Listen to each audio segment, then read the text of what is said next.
വളരെ അനുഗ്രഹീതമായ ഒരു സദസ്സിന് മുൻപിലാണ് ഞാൻ നിൽക്കുന്നത്. ഒരു വിപുലമായ വലിയ ഒരു സദസ്സൊന്നുമല്ല ഇത്. വളരെ കുറച്ച് ആളുകളടങ്ങിയ വളരെ അനുഗ്രഹീതമായ ഒരു സദസ്സ്, അനുഗ്രഹീതമായ ഒരു സായാഹ്നം അല്ലേ. സൂര്യൻ അങ്ങ് പടിഞ്ഞാറൻ ചക്രവാളത്തിലേക്ക് താഴ്ന്നധികം സമയമായിട്ടില്ല. അതിൻ്റെ ചെഞ്ചോപ്പുകൾ ആകാശത്ത് ഒരു ചിത്രകാരനെ പോലെ രേഖപ്പെടുത്തിയത് നമുക്ക് ഇവിടെ നിന്ന് നോക്കിയാൽ കാണാം. എവിടേക്കോ അലഞ്ഞു തിരിയുന്ന കർമ്മേഘങ്ങളെ നമുക്ക് കാണാം. ഇതിനെല്ലാം സാക്ഷ്യപ്പെടുത്തിക്കൊണ്ട് മനോഹരവും മഹത്തരവുമായ ഒരു ആരംഭം. അതെ, മനുഷ്യ മനസ്സുകൾക്ക് മേൽ ഒരു തെളിനീര് പോലെ നമ്മൾക്ക് പെയ്തിറങ്ങാൻ, മനുഷ്യ മനസ്സുകൾക്കും മനുഷ്യമായ ദുഃഖങ്ങൾക്കും നേരെ ഒരു വലിയ പനിനീർ മഴ പോലെ പെയ്തിറങ്ങാൻ, ആശ്വാസത്തിന്റെ കരങ്ങൾ നമ്മൾക്കിടയിലേക്ക് നീട്ടാൻ. അതെ, ഇത് വലിയൊരു പ്രവർത്തനത്തിന്റെ തുടക്കമാണ്. മനുഷ്യരുടെ വേദനയിലേക്ക്, മനുഷ്യരെ യാതനയിലേക്ക് വീണുപോകുന്നവനെ നെഞ്ചോട് ചേർത്ത് വെച്ചുകൊണ്ട് ആ ഹൃദയത്തിലേക്ക് കാരുണ്യവും ദയവുമെല്ലാം പകരാൻ നമുക്ക് മാത്രം കഴിയുന്ന, മനുഷ്യർക്ക് മാത്രം കഴിയുന്ന അതിവിപുലവും വിശാലവുമായ ഒന്നിലേക്ക്. അതെ, ഈ ഒരു സായാഹ്നം അതിലേക്കെല്ലാം വാതില് തുറക്കുന്നു. മനുഷ്യൻ എന്ന പദം എത്ര സുന്ദരമാണെന്ന് ഓർമ്മിപ്പിച്ചുകൊണ്ട് കാട്ടാളന്മാരായ ബുദ്ധി മരവിച്ച മനുഷ്യർക്കിടയിൽ നിന്നും കുറെ മനുഷ്യർ ഇത്തരത്തിലുള്ള പ്രവർത്തനത്തിലേക്ക് ഇറങ്ങിപ്പുറപ്പെടുന്നു. അതെ, നമുക്ക് ആ ഒരു പ്രവർത്തനത്തെ അത്യാഹ്ലാദത്തോടുകൂടി നമുക്ക് എതിരേൽക്കാം, അത്യാഹ്ലാദത്തോടുകൂടി നമുക്ക് നെഞ്ചോട് ചേർത്ത് പിടിക്കാൻ, ഇവരുടെ കരങ്ങൾക്ക് ശക്തി പകരാൻ നമുക്ക് കൂടെ ആർജവത്തോടുകൂടി നിൽക്കാം. കാരണം നഷ്ടപ്പെട്ടു പോകുന്ന മൂല്യങ്ങളെ വീണ്ടെടുക്കുക എന്നുള്ളതാണ് നമുക്ക് ചെയ്യാനുള്ളൂ. അത് ചെയ്തേ പറ്റൂ. കാരണം ഇത് കാലത്തിന്റെ ഒരു അനിവാര്യതയാണ്. പാലിയേറ്റീവ് പ്രവർത്തനം എന്ന് പറയുന്നത് വേദനിക്കുന്നവൻ്റെ ആ ഒരു വേദനയ്ക്ക് പരിഹാരം കണ്ടെത്താൻ പറ്റുന്നില്ലെങ്കിലും ചിലപ്പോഴെങ്കിലും ആ വേദന നമ്മുടേതാക്കി മാറ്റിക്കൊണ്ട് അവർക്കൊരു ആശ്വാസം അരുളുക എന്നതെങ്കിലും നമുക്ക് ചെയ്യാൻ കഴിയും. അത്തരത്തിലുള്ളൊരു പ്രവർത്തനത്തിൻ്റെ തുടക്കം തന്നെയാണ് ഈ ഒരു പാലിയേറ്റീവ് പ്രവർത്തനം. ഈ സാന്ത്വനം പാലിയേറ്റീവ് പ്രവർത്തനം ഇവിടെ ആരംഭിക്കുകയാണ്. നിരവധി കേരളക്കര എടുത്ത് പരിശോധിക്കുമ്പോൾ നമുക്ക് കാണാം നിരവധി പാലിയേറ്റീവ് പ്രവർത്തനങ്ങൾ. പാലിയേറ്റീവ് വളണ്ടിയർമാർ അവർ ഇങ്ങനെ ഇത്തരത്തിലുള്ള മനുഷ്യരെ അവർ ശുശ്രൂഷിക്കുന്നു. അത്തരത്തിലുള്ള മനുഷ്യർക്ക് വേണ്ട കരുത്ത് അവർ നൽകുന്നു. ആ മനുഷ്യരെ അവർ നെഞ്ചോട് ചേർത്ത് പിടിക്കുന്നു. അത് ഭൂമിയിലേക്ക് ദൈവം ഇറങ്ങി വന്ന് നേരിട്ട് ചെയ്യേണ്ട ഒരു പ്രവൃത്തിക്ക് അവരെ നിയോഗിച്ചതുപോലെ അത്രയും മഹത്തരമായിട്ട് നമുക്കതിനെ കാണാൻ കഴിയും. മാ നിഷാദാ പ്രതിഷ്ഠ ത്വമകയാ ശ്വസതി സമായൽ ക്രൗഞ്ചമിഥുനാദേകമവധി കാമമോഹിതം. ശിഷ്യരമൊത്ത് താമസാനദിയിൽ സ്നാനത്തിനായി പോകുകയായിരുന്നു വാൽമീകി.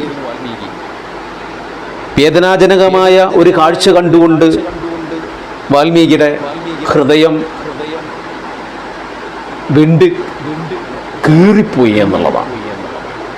ആ ഹൃദയം പൊട്ടി തെറിച്ച പോലെ ഒരവസ്ഥയിലേക്ക് പോയി എന്നുള്ളതാണ്.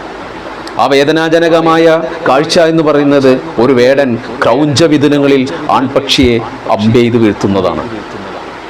ആ പെൺപക്ഷിയുടെ ആ ഒരു വിലാപം, ആൺപക്ഷിയുടെ ദയനീയമായ അന്ത്യം, അത് വാൽമീകി മഹർഷിയെ മുറിവേൽപ്പിക്കുകയാണ്. ഈ ആധുനിക കാലഘട്ടത്തിലും ഇത്തരത്തിലുള്ള നമ്മളുടെ ഹൃദയത്തിലേക്ക് അത്തരത്തിലുള്ള മുറിവുകൾ ഏൽക്കേണ്ടതുണ്ട്. കാരണം അത്തരത്തിലുള്ള ഒരു കാര്യങ്ങൾ കാണുമ്പോൾ, അത്തരത്തിലുള്ള ഒരു പ്രവർത്തനം കാണുമ്പോൾ, ഒരു ദുഃഖം കാണുമ്പോൾ, ഒരു വേദന കാണുമ്പോൾ, അല്ലെങ്കിൽ നമ്മൾ തൊട്ടടുത്ത് നിൽക്കുന്ന നമ്മളെ സഹജീവിയെ നമ്മൾ ഏതെങ്കിലും പ്രതിസന്ധിയിൽ ഉണ്ടാകുന്ന സമയത്ത് അയാളെ ആ ഒരു വേദനയോടുകൂടി നമുക്ക് കാണാൻ കഴിയണം. അത്തരത്തിലുള്ള പ്രവർത്തനം ചെയ്യുന്ന ഒരു ആളോട് നമുക്ക് മാ നിഷാദാ പ്രതിഷ്ഠ എന്ന് നമുക്ക് പറയാൻ കഴിയണം. അരുതുകൾ നഷ്ടപ്പെടുന്നു നമ്മുടെ ലോകത്ത്. നമുക്ക് അരുതുകൾ പറയാനില്ല. ഏത് തരത്തിലുള്ള പ്രവർത്തനവും നമുക്ക് ന്യായീകരിക്കാൻ പറ്റുന്ന രീതിയിലേക്ക് പോകുന്നു. അങ്ങനെ ന്യായീകരണങ്ങളോ അന്യായീകരണങ്ങളോ ഒന്നുമില്ലാത്ത ഒരു ലോകത്തെയാണ് ഇത്തരത്തിലുള്ള കാരുണ്യ പ്രവർത്തനങ്ങൾ പ്രദാനം ചെയ്യുന്നത്. അത്തരത്തിലുള്ള കാരുണ്യ പ്രവർത്തനങ്ങൾ പ്രദാനം ചെയ്യുമ്പോൾ നമ്മളുടെ ഈ ഒരു കാലഘട്ടത്തിലേക്ക് നമ്മൾ എങ്ങനെ കടന്നു വന്നത് എന്നുള്ളതിനെക്കുറിച്ചും നമ്മൾ അല്പം പഠിക്കേണ്ടതുണ്ട് എന്നുള്ളതാണ്. എനിക്ക് തോന്നുന്നത് ഒരു പക്ഷേ ലോകത്തെ മാറ്റിമറിച്ചത്, പല കാര്യങ്ങളിലേക്കും പ്രവർത്തനങ്ങൾ ഉണ്ടായത് ഒരുപക്ഷെ ഭാരതത്തിൻ്റെ ഒരു നമ്മളുടെ ഒരു ഘട്ടം എടുത്ത് പരിശോധിക്കുമ്പോൾ നമുക്ക് കാണാൻ കഴിയും. അതിൻ്റെ ഒരു ചരിത്രം നമുക്കെടുത്ത് പരിശോധിക്കുമ്പോൾ നമുക്ക് കാണാൻ കഴിയുന്നത് പരാശരനും വ്യാസനും വാൽമീകിയും കപിലമഹർഷിയും കണ്ണാദനും ശങ്കരാചാര്യരും തുളസീദാസും കബീറും ഗൗതമ ബുദ്ധനും തുഞ്ചത്ത് രാമാനുജൻ എഴുത്തച്ഛനും കുഞ്ചൻ നമ്പ്യാരും ചെറുശ്ശേരിയും ശ്രീനാരായണ ഗുരുവും അയ്യങ്കാളിയും അന്നത്ത് പത്മനാഭനും ചട്ടമ്പി സ്വാമികളും രാജാറാം മൊഹറോയും ബ്രഹ്മാനന്ദ ശിവയോഗിയും വാഗ്ദ് ഭടാനന്ദനും വി ടി ഭട്ടത്തിരിപ്പാടും മോഹൻദാസ് കരംചന്ദ് ഗാന്ധിയും അടക്കം ഈ മണ്ണിനെ മനുഷ്യർക്ക് വാസ്തുയോഗ്യമാക്കുകയും മനുഷ്യർക്ക് ജീവിത യോഗ്യമാക്കുകയും ജീവിക്കാൻ ആവശ്യമായ മാർഗങ്ങൾ സൃഷ്ടിക്കുമെല്ലാം ചെയ്തു.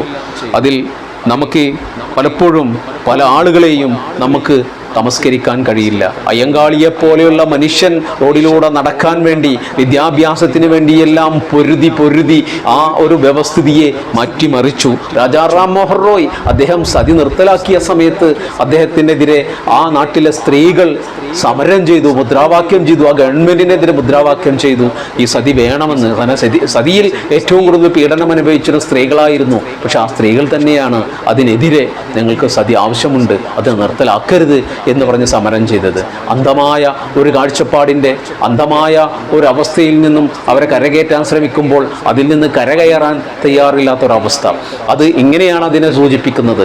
ഒരു നല്ല തിളച്ച ഒരു ചൂടുവെള്ളത്തിലേക്ക് ഒരു തവളയെടുത്ത് ഇട്ട് കഴിഞ്ഞാൽ ആ തവള ചാടിപ്പോകും. സ്വാഭാവികം. ആ ചൂട് പെട്ടെന്നേറ്റ് ആ തവള അതിൽ നിന്നും പുറത്തേക്ക് ചാടിപ്പോകും. മറിച്ച് ഒരു പച്ചവെള്ളത്തിൽ ഒരു തവളയെ അതിലിട്ട് നമ്മൾ അടിയിൽ നിന്നും ചൂട് കൊടുക്കുക. പതുക്കെ ചൂടാവുമ്പോൾ ഈ ചൂടിനോട് പൊരുത്തപ്പെട്ട് ഈ തവള നിഷ്ക്രിയമായിട്ട് അതിൽ നിന്ന് ചാടിപ്പോവാതെ അതിൽ കിടന്ന് വെന്ത് മരിക്കുമെന്ന് പറയാറുണ്ട്. അത് മനുഷ്യൻ്റെ കാര്യത്തിലും വളരെ യാഥാർത്ഥ്യമാണ് എന്നുള്ളതാണ്. പലതിനെയും നമ്മൾ ആ ഒരു രീതിയിലാണ് നോക്കിക്കാണുന്നത്. പ്രത്യേകിച്ച് നമ്മളുടെ പല ജീവിതത്തിലുള്ള പല കാര്യങ്ങളും നമുക്കെടുത്ത് പരിശോധിച്ചാൽ നമുക്കങ്ങനെ കാണാൻ പറ്റും. അപ്പോൾ ഇത്തരത്തിൽ നിരവധി സങ്കീർണങ്ങളായ കാലഘട്ടത്തിലൂടെയും കാലാവസ്ഥയിലൂടെയും എല്ലാം നമ്മൾ കടന്നുപോയി അതിനെതിരെ ഒരുപാട് മനുഷ്യർ പടപൊരുതി അങ്ങനെ മനുഷ്യന് ജീവിക്കാൻ ആവശ്യമായ എല്ലാ തലവും നമുക്ക് സൃഷ്ടിക്കപ്പെട്ടു എന്നുള്ളതാണ്. ജീവിക്കാൻ ആവശ്യമായ തലം എന്ന് പറയുന്നത് മനുഷ്യന് ഒരു രാജ്യത്ത് ജീവിക്കുമ്പോൾ ഒരു മനുഷ്യന് ഈ രാജ്യം തന്നെ മാറ്റി വെക്കൂ. രാജ്യം വേണ്ട, നിയമവ്യവസ്ഥിതികൾ വേണ്ട, അതെല്ലാം മാറ്റി വെച്ചുകൊണ്ട് ഒരു മനുഷ്യന് ജീവിക്കാൻ ഈ പ്രപഞ്ചത്തിൽ ഒരല്പം മണ്ണിൽ അവന് ജീവിക്കാൻ ആവശ്യമായ കുറേ കാര്യങ്ങളുണ്ട് എന്നുള്ളതാണ്. സാമൂഹ്യ ജീവിയായിട്ട് ജീവിക്കുന്ന മനുഷ്യനെ സംബന്ധിച്ചിടത്തോളം അതിന് കുറേ ചട്ടക്കൂടുകളുണ്ട് എന്നുള്ളതാണ്. ഈ ചട്ടക്കൂടുകളെല്ലാം നമുക്ക് നിർവചിച്ചുകൊണ്ട് അത് നമുക്ക് മുന്നിൽ ഉണ്ടാക്കിയത് എന്തിനാണെന്ന് വെച്ചാൽ മനുഷ്യൻ്റെ സുഗമമായ ജീവിതത്തിന് വേണ്ടി ഇതെല്ലാം പരിഷ്കരിച്ചുകൊണ്ടേയിരിക്കുന്നു. കാലാനുസൃതമായിട്ടുള്ള മാറ്റങ്ങൾ ഓരോന്നിലും വന്നുകൊണ്ടേയിരിക്കുന്നു. അത് വന്നേ പറ്റുതാനും. കാരണം അല്ലെങ്കിൽ ഈ മനുഷ്യൻ ഒരുപക്ഷെ നാമാവശേഷമായിട്ട് പോകും എന്നുള്ളതാണ്. മനുഷ്യന് വലിയ പ്രത്യേകതയുണ്ട്. മനുഷ്യൻ്റെ ഏറ്റവും വലിയ പ്രത്യേകത എന്താണെന്ന് വെച്ചാൽ മനുഷ്യൻ്റെ ദൗർബല്യമാണ്, മനുഷ്യൻ്റെ ദുർബലതയാണ് എന്നുള്ളതാണ്. മറ്റേത് ജീവിയെയും പോലെയല്ല മനുഷ്യൻ. മറ്റേത് ജീവജാലങ്ങൾക്കും വലിയ പ്രത്യേകത എന്ന് പറഞ്ഞാൽ ആ ജീവജാലങ്ങൾക്ക് അവർ പലപ്പോഴും പ്രകൃതിജന്യ പല സവിശേഷതകളും ഉള്ളവരാണ്. മനുഷ്യന് അങ്ങനെ പ്രകൃതിജന്യ അല്ലെങ്കിൽ ജന്മന പ്രത്യേകിച്ച് സവിശേഷതകളൊന്നുമില്ല. ഒന്നൊഴിച്ച് ഒരു വലിയ സവിശേഷത, ആ ഒരു സവിശേഷതയാണ് മനുഷ്യനെ മുന്നോട്ട് നയിക്കുന്നതും മുന്നോട്ട് പോകാൻ പ്രേരിപ്പിക്കുന്നതും അവനെ നാമാവശേഷമാവാതെ വംശമറ്റു പോവാതെ ഇന്നും ഭൂമിയിൽ നിലനിൽക്കാനും കാരണം ഈ ഒരു പ്രത്യേകതയാണ്. അവൻ്റെ തലച്ചോറ്, അവൻ്റെ വിശേഷ ബുദ്ധി എന്ന് പറയുന്ന ഒരു സംഭവം ഇല്ലായിരുന്നെങ്കിൽ മനുഷ്യൻ എന്നോ നാമാവശേഷമായി പോകും. കാരണം മനുഷ്യന് പ്രത്യേകിച്ച് കഴിവുകളൊന്നുമില്ല, ഏറ്റവും ദുർബലനാണ്. പ്രസവിച്ച് വീണൊരു കുഞ്ഞിനു നമ്മൾ പരിശോധിച്ചാൽ നമുക്ക് മനസ്സിലാവും അതിന് പാല് കുടിക്കാൻ പോലും അറിയില്ല. പാല് നമ്മൾ വായിൽ അതിന് കൊടുക്കണം, അതിന് കരയാൻ മാത്രമേ അറിയൂ. അങ്ങനെ ഓരോ ഘട്ടത്തിലൂടെയും അവന് അനുഭവങ്ങൾ പകർന്ന് മറ്റുള്ള പലരും സഹായിച്ച് പലരും ഇടപെട്ട് പല രീതിയിലും ചെയ്തുകൊണ്ടാണ് അവനെ മുന്നോട്ട് നയിക്കുന്നത്. എനിക്ക് തോന്നുന്നു ഇടക്കാലത്ത് ഈ നമ്മൾ സോഷ്യൽ മീഡിയ ഒക്കെ ഇപ്പോൾ സജീവമാകുകയും അതുപോലെ തന്നെ നാം കുറേ കൂടെ സ്വാതന്ത്ര്യം പ്രഖ്യാപിക്കും, സ്വാതന്ത്ര്യമല്ല ഒരുതരം ഭ്രാന്തമായ സ്വാതന്ത്ര്യം പ്രഖ്യാപിക്കുകയൊക്കെ ചെയ്തുകൊണ്ടിരിക്കുന്ന കാലഘട്ടം നാം. പല ഇതിനെയും നമ്മൾ കറുത്തതിനെല്ലാം വെളുത്ത പെയിൻ്റ് അടിച്ചുകൊണ്ട് വേറെ രീതിയിൽ അവതരിപ്പിക്കുന്നു നമ്മൾ. പല തെറ്റിനെയും നമ്മൾ ശരിവൽക്കരിക്കുന്നു നമ്മൾ. പലതിനെയും നമ്മൾ പല ന്യായപക്ഷത്ത് നിന്നുകൊണ്ടും സമീപിക്കുന്നു നമ്മൾ. അപ്പോൾ ഈ ഒരു കാലഘട്ടത്തിൽ ഇത്തരത്തിൽ ന്യായങ്ങൾ അവതരിപ്പിച്ചുകൊണ്ട് ശരിയാക്കി മാറ്റാൻ ശ്രമിക്കുന്ന ഒരു കാലഘട്ടത്തിൽ ഈ കാലഘട്ടത്തിൻ്റെ ഏറ്റവും വലിയ പ്രത്യേകത അതാണ് എന്നുള്ളതാണ്. സോഷ്യൽ മീഡിയയുടെ കാലഘട്ടം എന്ന് പറയുന്നത് നമുക്ക് നമ്മുടെ ശരികളിൽ മാത്രം ഉറച്ചു നിൽക്കുന്നു. ഒരു പൊതു ബോധത്തിൻ്റെ അടിസ്ഥാനത്തിൽ, ഒരു പൊതു സാമൂഹ്യ വ്യവസ്ഥിത അടിസ്ഥാനത്തിൽ നമുക്കൊരു സ്വതന്ത്രമായിട്ട് ചിന്തിക്കാനുള്ള കഴിവ് നമുക്ക് നഷ്ടപ്പെട്ടു പോകുന്നു എന്നുള്ളതാണ്. തെറ്റായ നുണകൾ, പടച്ചുവിടുന്ന നുണകൾ, അത് ശരിയാണെന്ന് വിശ്വസിക്കേണ്ട ഒരു അബദ്ധജടിലമായ ഒരു കാലഘട്ടത്തിലൂടെയാണ് നമ്മൾ കടന്നു പോകുന്നത്.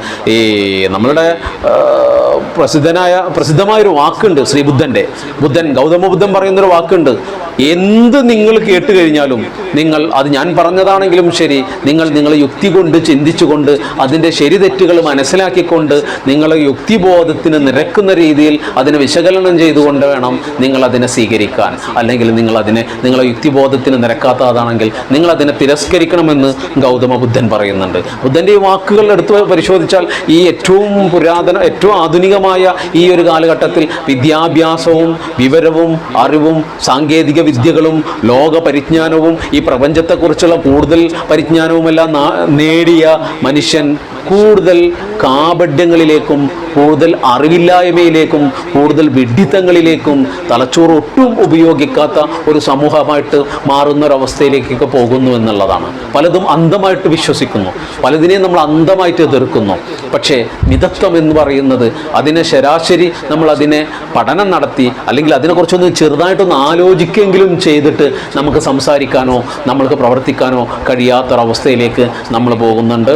ഈ ഒരു ഡിജിറ്റലൈസേഷൻ ചെയ്ത ഈ ഒരു കാലഘട്ടത്തിൽ, ഈ ഡിജിറ്റൽ അല്ലെങ്കിൽ ദൃശ്യങ്ങളുടെ ഒരു കാലഘട്ടത്തിൽ നമ്മളുടെ തലച്ചോറുകൾ പലപ്പോഴും പ്രവർത്തനരഹിതമായി കൊണ്ടിരിക്കുന്നു. അത് കൂടുതൽ പ്രവർത്തനരഹിതമായി നമ്മൾ അപകടകരമായ ഒരു കാലഘട്ടത്തിലേക്കും ഒരുപക്ഷെ മനുഷ്യൻ്റെ നാശത്തിലേക്കും പോയേക്കാൻ സാധ്യതയുണ്ട് എന്ന് പഠനങ്ങൾ, വലിയ അക്കാദമിക് പഠനങ്ങൾ പുറത്തു വരുമ്പോൾ അതിനെക്കുറിച്ച് പോലും നമുക്ക് വ്യക്തമായിട്ട് ധാരണയോ അറിവോ ഇല്ലാത്തവരായിട്ട് മാറുന്നു. അപ്പോൾ ഇത്തരത്തിലുള്ള കാലഘട്ടത്തിൽ നമ്മൾക്കൊരു സംരക്ഷണം, ഒരു കവചം, ഒരു പ്രൊട്ടക്ഷൻ ഇതെല്ലാം നമുക്ക് ആവശ്യമുണ്ട്. കാരണം ആ ഒരു പ്രൊട്ടക്ഷനും ആ ഒരു കവചവും ആ ഒരു ചേർത്ത് നിർത്തലും ഒക്കെയാണ് ഇത്തരത്തിലുള്ള കാരുണ്യ പ്രവർത്തനങ്ങൾ കൊണ്ട് നാം ഉദ്ദേശിക്കുന്നത്. കാരണം കാരുണ്യം എന്ന് പറയുന്നത് മനുഷ്യനിൽ അന്തർലീനമായ വികാരങ്ങളിൽ ഏറ്റവും ശ്രേഷ്ഠമായ ഒന്നാണ് കാരുണ്യം എന്ന് പറയുന്നത്. ആ ഒരു കാരുണ്യം നമ്മളിലേക്ക് ഇങ്ങനെ ഒഴുകിയെത്തേണ്ടതുണ്ട്, നമ്മളിൽ നിറഞ്ഞു തുളുമ്പേണ്ടതുണ്ട്, അത് മറ്റുള്ളവർക്ക് പകർന്നു നൽകേണ്ടതുണ്ട്. അപ്പോൾ അത്തരത്തിലുള്ള കാരുണ്യത്തിൻ്റെ പാതയിൽ വെളിച്ചം വീശിക്കൊണ്ട് ഈ നന്മയിൽ അധിഷ്ഠിതമായ ഈ ഒരു പ്രവർത്തനങ്ങൾക്ക് നമ്മൾക്ക് ഓരോ മനുഷ്യനും കടമ എന്ന നിലയിൽ ഇവരെ കൂടെ നിൽക്കേണ്ടതുണ്ട് എന്നുള്ളതാണ്. സാമൂഹ്യ ജീവിയാണല്ലോ മനുഷ്യൻ. പലപ്പോഴും പലരും ഈ സാമൂഹിക ജീവിയല്ല എന്നുള്ളൊരു ബോധ്യം, എനിക്ക് ആരുടെയും സഹായം ആവശ്യമില്ല, എനിക്ക് ആരോടും കമ്മിറ്റ്മെൻ്റ് ഇല്ല, എനിക്കൊന്നിനോടും കമ്മിറ്റ്മെൻ്റ് ഇല്ല, എനിക്കൊന്നിനോടും നീതി പുലർത്തേണ്ടതില്ല എന്നൊക്കെ പറയുന്ന സോഷ്യൽ മീഡിയയിലെ മോട്ടിവേറ്റർമാരുടെ കാലഘട്ടമാണ്. മോട്ടിവേറ്റർമാരെന്ന് പറയുന്ന അപജയങ്ങൾ സംഭവിച്ചുകൊണ്ടിരിക്കുന്ന ഒരു കാലഘട്ടത്തിലാണ്. വിശക്കുന്നവന്, പട്ടിണി കിടക്കുന്നവന് ഭക്ഷണം കഴിക്കണമെന്ന് ഒരു മോട്ടിവേഷൻ്റെയും ആവശ്യമില്ല. അതുകൊണ്ട് അവനവൻ്റെ ജീവിതത്തിൻ്റെ പല കാര്യങ്ങൾക്കും സത്യം പറഞ്ഞ മോട്ടിവേഷൻ ആവശ്യമില്ല എന്നുള്ളതാണ്. മോട്ടിവേഷൻ എന്ന് പറഞ്ഞുകൊണ്ട് ഇക്കാലഘട്ടത്തിൽ കൂടുതലും കാണുന്നത് മനുഷ്യനെ ഭിന്നിപ്പിക്കാനും അകറ്റാനും താന്തോന്നിയാക്കാനും ഒക്കെ ഉള്ള ഒരു ശ്രമവും അവസരവുമായിട്ട് വേണം നമുക്ക് കാണാൻ. ചേർത്ത് നിർത്താൻ കഴിയാത്ത മനുഷ്യൻ എന്തിനാണ് ജീവിക്കുന്നത്? അപ്പം ഞാൻ പറഞ്ഞു വന്നത്, ഇത്തരത്തിലുള്ള കാരുണ്യ പ്രവർത്തനങ്ങൾ നമ്മളുടെ മനുഷ്യർക്കിടയിൽ ആവശ്യം വരും. അത് കൂടുതൽ ആവശ്യകത വരുന്ന ഒരു കാലഘട്ടത്തിലേക്കാണ് നമ്മൾ പോയിക്കൊണ്ടിരിക്കുന്നത്. അതുകൊണ്ട് മനുഷ്യനെ എല്ലാവരും ചേർത്ത് നിർത്താൻ നമുക്ക് പറ്റണം. ആ ചേർത്ത് നിർത്തൽ ജാതി, മതം, വർഗം, ഗോത്രം, രാഷ്ട്രീയം ഇതിനൊക്കെ അപ്പുറത്തേക്ക് മനുഷ്യനാണ് പ്രധാനം, മനുഷ്യൻ തന്നെയാണ് പ്രധാനം. അതുകൊണ്ട് നമുക്ക് ഒരിക്കൽ കൂടി നമുക്ക് പറയേണ്ടി വരും, എന്ത് വാൽമീകി മഹർഷി പറഞ്ഞ ആ വാക്കുകൾ, മാനിഷാദാപ്രതിഷ്ഠ, അല്ലേ? മാനിഷാദാപ്രതിഷ്ഠ എന്തിനാണ് വാൽമീകി മഹർഷിയുടെ ഹൃദയത്തിൽ അത്തരത്തിലുള്ള മുറിവ് പറ്റിയത്? അത് വേദനാജനകമായ കാര്യങ്ങൾ കാണുമ്പോഴാണ്. അത്തരത്തിലുള്ള വേദനാജനകമായ കാര്യങ്ങൾ കാണുമ്പോൾ നമ്മളെ ഹൃദയത്തിന് മുറിവ് പറ്റുന്നില്ലെങ്കിൽ നാം നമ്മെ പുനഃപരിശോധന നടത്തേണ്ടതുണ്ട്.